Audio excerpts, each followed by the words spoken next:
really good spring with the major league team. You got to be around the major leaguers for an extended period of time. As you go into this year, how big was that last month for you? I think it was pretty good, just getting my body ready for the season.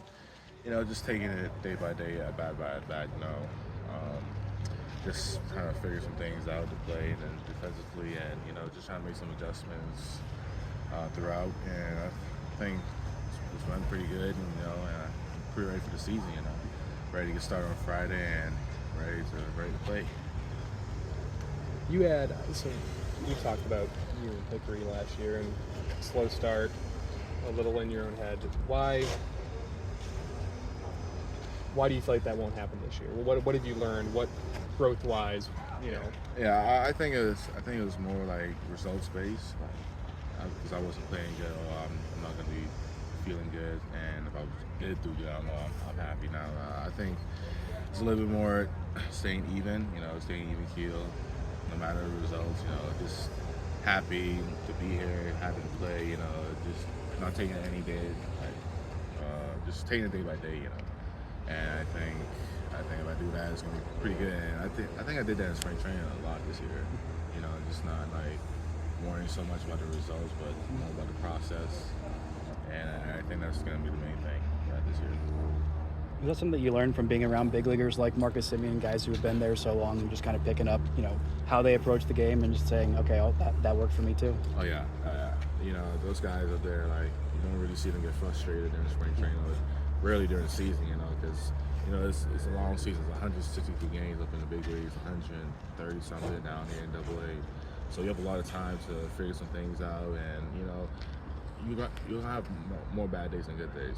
There's always more failure than success. So I think just realizing that and having the mental strength to deal with that is pretty good. And those guys have been in the big leagues for more than 10 years. They've been minors, of course, and they've done with it throughout their whole career. And they've now probably mastered by now to how to handle that failure. But there's gonna be times where it's you just gotta let it out, but not showing it as much as you do, you'll be good. So you're a little bit bigger than the average shortstop, a little bit taller. Did some time around Corey Seager, you kind of talk to him about, he's also a bigger shortstop and plays the position well. You kind of talk to him about what it kind of takes to, with a little bit longer limbs, to play that spot. Oh yeah, he can. It's like for a guy who's that big, it's definitely surprising to see him shortstop. And he plays shortstop really well, and seeing him take ground balls, it looks smooth. He makes it look easy, and I think that's why he's been a shortstop for his whole career, because he's been able to do the position and be able to do it well, And of course, the bat helps him stay in the lineup as well, because he's the lead on both ends, in my opinion. And I think that's why he's one of the best players in the game, in my opinion. He's the best shortstop in the game, because he's able to do everything so well, and he goes about his business like such a professional, and the way he carries himself off the field and on the field is truly awesome. And, he's here to stay. He's here to help bring success for a long period of time. Ross said this about you. He's like, baseball is an entertainment business, and Sebastian Walcott is entertaining. Do you like being an entertaining player? That's I guess it's a dumb question, but Oh, yeah. you can do incredible things with your skills. Is that a fun part of the job? I guess. Yeah, I want to make every fan's experience here worthwhile. Every time I step on the field, I want to make sure that I'm putting on a performance for everybody here. And I think that's who I've always been. I've always been the guy to get the crowd going, hit doubles, hit triples, home runs, steal bases, make that nice throw on the run or whatever it is. I think I've always been that player, and I'm gonna continue doing that, and I'm gonna continue helping my team, helping myself, and I think just putting the team first. So if I have to make that diving play or just start the run, I'm gonna do that, even though if it gets the fans going, then But yeah, I want to be entertaining. I want to entertain the people here. people think baseball is boring, and I'm here to show people. I'm here to show people it's not. Is that kind of the culture of the Bahamas? I know Jazz is definitely a player like that, and that's it seems like a baseball culture that's filled with excitement and fun, and letting players kind of be themselves and enjoy the game. Oh yeah, most definitely. In the Bahamas, you only can watch a certain amount of like games. Like you watch the best teams, and they have the most exciting players. So I think it's basically watching those guys like come growing up, and you see the most like entertaining guy in the field. Who has the most speed and power. And I grew up watching Manny Machado, Mike Trout, all those guys. Like they're pretty entertaining to watch. So just that kind of rubbed off on me, and I enhanced it to my game like a very long time ago. And I'm making it more in my way now. More in Sebastian's way, and it's been pretty good. So hopefully, hopefully I could be on the big stage, helping kids from Bahamas like achieve their goals, and hopefully rub off that entertaining. So you are a top 20 prospect in baseball now, depending on what ranking you look at. Yeah. There are people that think within the year you could be in the conversation for number one. Obviously, the goal is to make the major leagues. I know that's number one, but like, would it mean something to be considered the top prospect in baseball, or in that conversation at least for you? Yeah, it would definitely be special. Being the number one prospect in baseball, it's truly special. That shows that a lot of people think highly of you. They think you're a very special player. That would be great. But like you said, making the big leagues is the number one goal. Helping the Rangers win is the number one goal, and having that number one prospect status would be good. But it only lasts for a certain like 150 at bats. So it only lasts with you for a certain amount of time. So. Because right after that, you're a big leaguer and you have to perform in the field. So I think having that status would be good, but focus on the main goal would be better. Just putting that in the back of your head, not really worrying about that. If it happens, it happens. But just worrying about the main things.